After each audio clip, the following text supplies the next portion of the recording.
r/AskReddit by Reddit and chill. Lawyers of Reddit, what was your oh shit moment in court? Not oh shit bad. Oh shit, I can't believe she said that. First jury trial. Pretty serious charges. I'm cross-examining the alleged victim. And in answering my question she says, oh yeah, I lie all the time. Needless to say, I won that trial.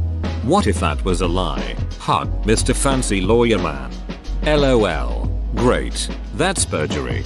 Spare me your big college words. All I want to know is if juror number 6 knows how many guns I own. Reposting myself from years ago. Story from a friend of mine. He was defending a guy in court. Don't remember what he was charged with. The main witness for prosecution was on the stand and was asked if she could identify the defendant. She was scanning the courtroom and seemed confused. My friend was already silently celebrating because if she couldn't identify him, he could probably get all charge dropped. As he was mentally adding this case to the win file, he happened to glance over at his client, who had just helpfully raised his hand to make it easier for her to identify him. Even the judge facer palmed on that one. Whoa, that's some special kind of stupid. Kinda wholesome in my opinion. Wholesome stupidity. Never ask a question to which you don't know the answer. Prosecutor suggested to me client that the canned goods he had burgled were to be used to trade for drugs. Me thinking the idea ludicrous, asked my client whether he has ever traded food for drugs. To which he replied that he once exchanged a frozen chicken for heroin. Needless to say, I didn't win that one. This is so true and sucks so bad in family court hearings because there's so rarely an opportunity to know how the witness is going to testify. Also, you can't legally tell them what to say, but you can go over hypothetical questions the prosecutor might ask and see how they'll answer. I'm guessing you learned that lesson that day. Sat in the public gallery at a bail hearing for a man accused of heinous crimes against a very young female relative. The judge started laying out the conditions of bail and one of them was to surrender his passport. Man turned to his attorney and said, loudly, words to the effect of, "But you said I could fly back to my home country." The judge stopped himself and revoked the man's bail. Edit. This post brought to you by the words flight and risk. Also, his home country was out of reach of extradition. Edit again. This was not in the USA. Every country has foreigners. I want to see the attorney's face in that moment. Thinking, gosh, did I say that, you ducking child molester? The judge had almost finished when he raised a hand and thought again. He frowned, fatigued, and rubbed an eye. He breathed a single weary sigh. The judge remained in silence, still without a word to say, until he rose and turned his gaze below. He whispered softly, slowly, number. A lawyer I used to know was in court on a work injury case. The judge asked his client, just what is the nature of your injury? His client replied, I can't raise my arm this high anymore, while she raised her arm up to show just how high she couldn't raise it. OMG, that's ducking gold. Case dismissed. Bring in the dancing lobsters. Then the gallery applauded. I was prosecuting a contempt action in family court, something that basically never works, and everyone in the room could tell I was winning.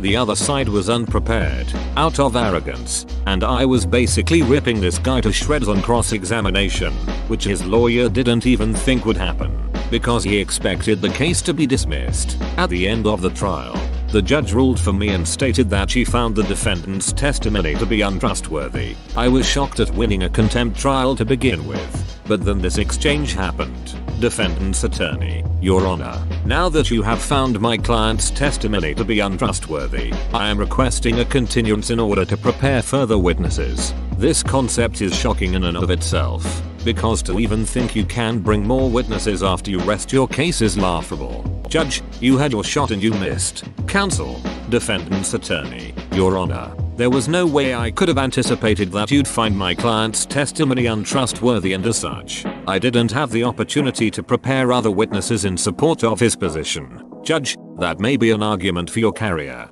Counsel, but it holds no water with me. See you this afternoon for sentencing. That shit was mind-blowing on multiple levels. I was the defendant, representing a non-profit that I volunteered for. The plaintiff was a 60-something grandma who was looking for a retirement settlement after falling out of her jacked-up pickup truck in our parking lot. The premise of her case was that our parking lot was in bad shape. It was. And that she fell into a pothole and broke her leg, which resulted in her having to take Coumadin and diminished her enjoyment of salads at the Friday night fish fry. No, really, it was going along fine. Until my lawyer put up a photo of the pothole, taken the day of the incident, filled to the brim with water, after a recent rain. He asked the lady if she had gotten her foot wet, to which she replied that she couldn't recall. He talked a little more about how perhaps if her foot wasn't wet, it might have been because she fell out of the truck and didn't really fall into the pothole. He asked again if her foot was wet, and she affirmed that yes, her foot was wet. The oh shit moment came when he went back to his desk, flipped through her deposition and read the part where she was extremely adamant that her foot wasn't wet. Then he did some fancy legal stuff. The case was thrown out and I went back to work. That's some legally blonde shit right there. Right. Who TF eats salad at a fish fry? The kinds of people who sue people over potholes. I was the dumbass that almost screwed myself. I had 2 charges in 2 different courts. I accepted the first plea, which almost always carries probation, but my plea didn't have that condition.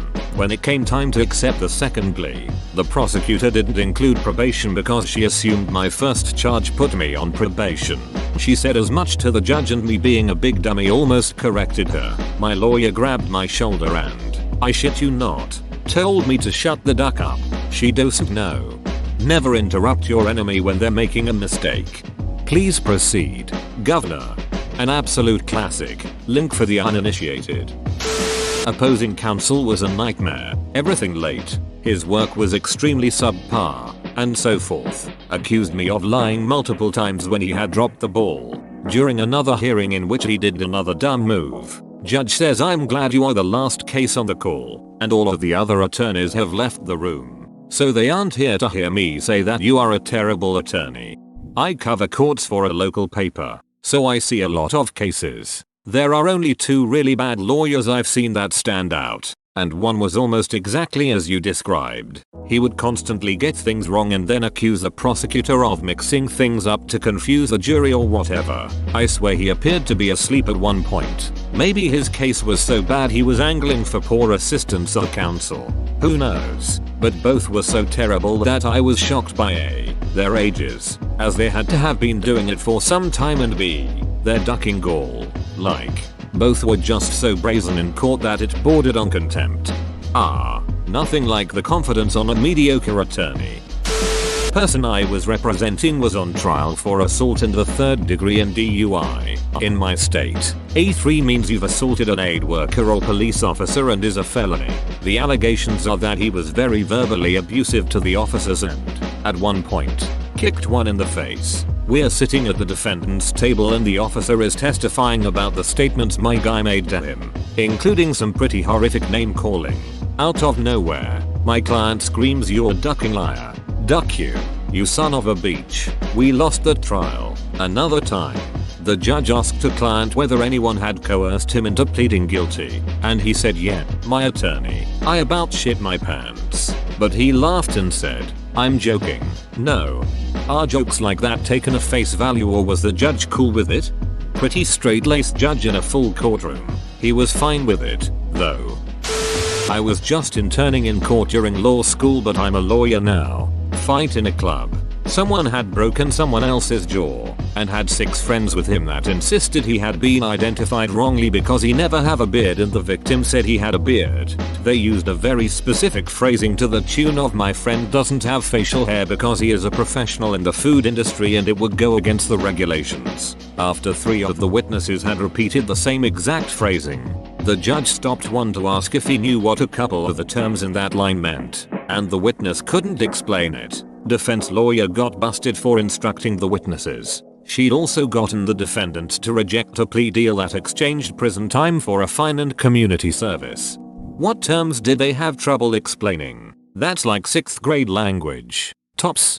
I accidentally deleted my own comment. It was in Spanish. The term was something like profesional del sector de la restauración and it sounded weird as duck. He worked in fast food. Jesus dude. Who the duck talks like that? Obviously they got caught. Just say Trabager and la industria de commodus Trabager and un restaurant professional de commodus cocinero. How ducking hard is it? I was at a hearing arguing that my client was wrongfully terminated because the employer failed to abide by the proper procedures. During the hearing, a witness for the employer tried to offer documents that were fraudulently altered in order to make it look like the proper procedure was followed. I noticed the alteration. Opposing counsel quickly got that witness out of the room. And after a quick adjournment, my client got a large settlement. Was the alteration that obvious?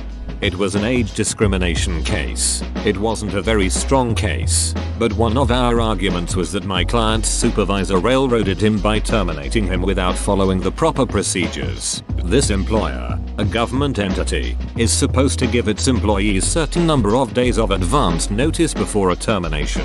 During discovery, the employer disclosed documents that indicated that they didn't give the client proper advance notice. During the hearing, the witness shows up with the same paperwork, but with completely different dates, indicating that they didn't give him the proper notice. The alteration was obvious to me because I was going to examine that witness as to the date. So once I looked at the document she was giving me, it was obvious that something was wrong.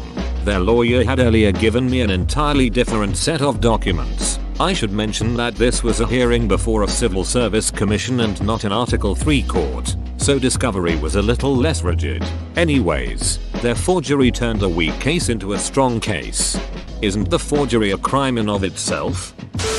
Watching a hearing when the defendant said I did stab her, but it was a gentle stabbing. Reminds me of something I read on here where the person said I hit her with a knife. Stabbing. That's called stabbing.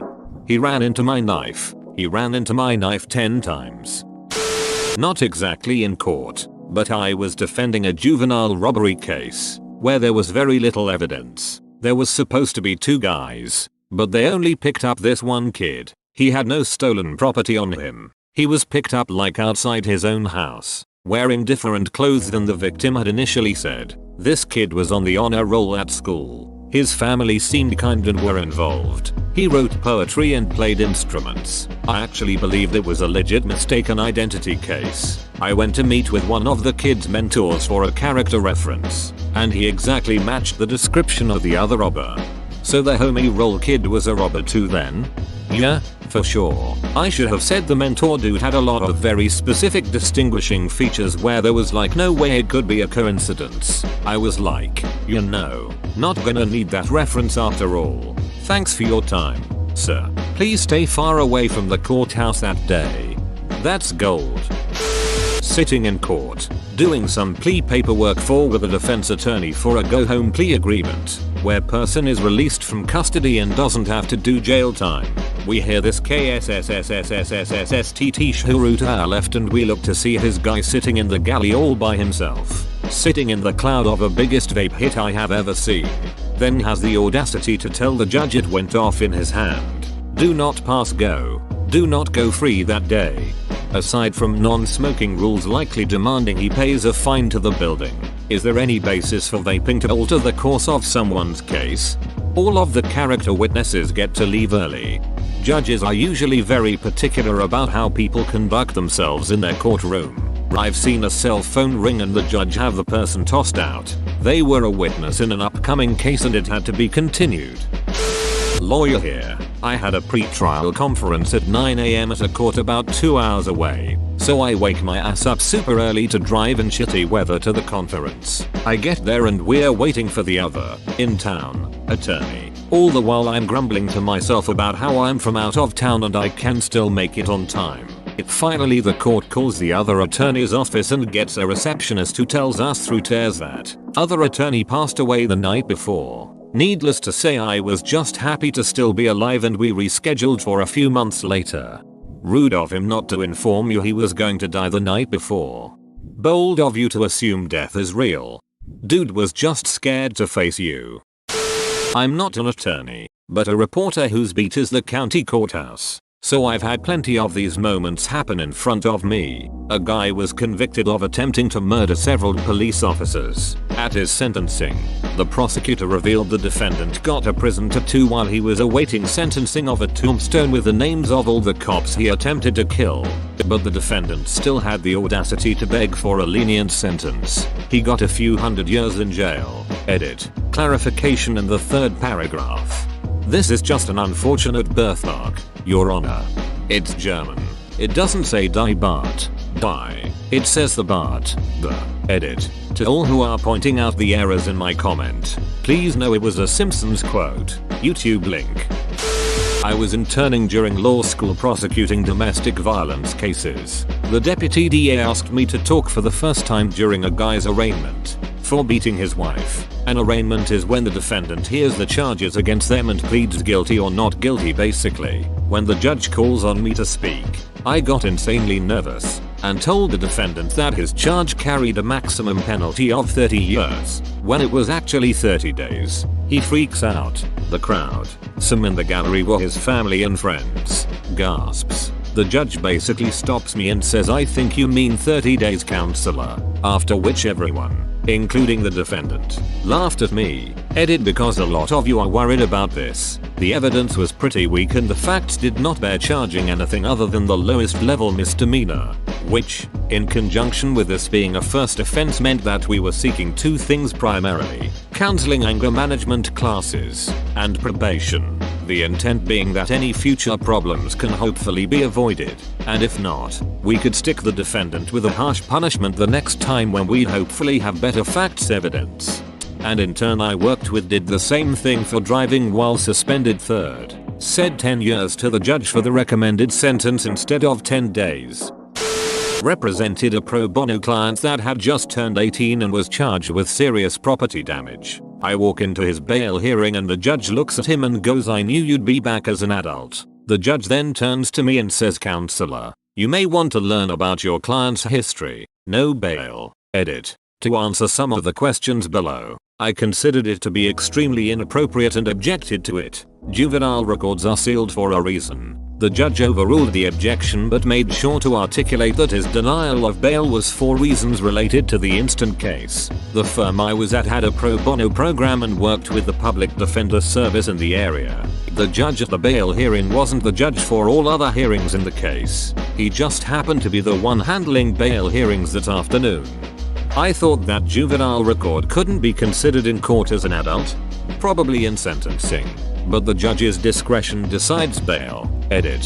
What a boring comment to be the highest upvoted thing I've posted.